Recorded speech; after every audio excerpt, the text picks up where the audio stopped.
If you want to retire at the age of 50 with 5 crore rupees, तो आपको आपकी as के अकॉर्डिंग कितने की एसआईपी करनी चाहिए? Let's see.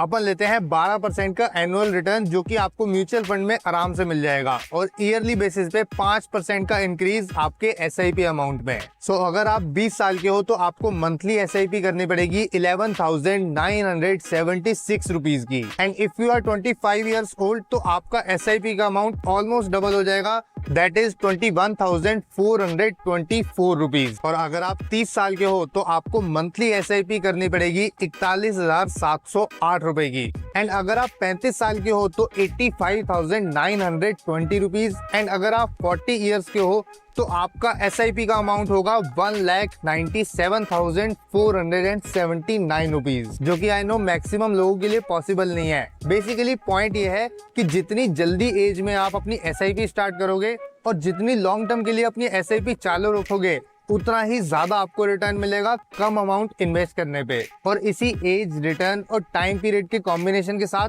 आप एक मैजिकल नंबर पे पहुंच सकते हो, वो चाहे 1 करोड़ हो या फिर 7 करोड़।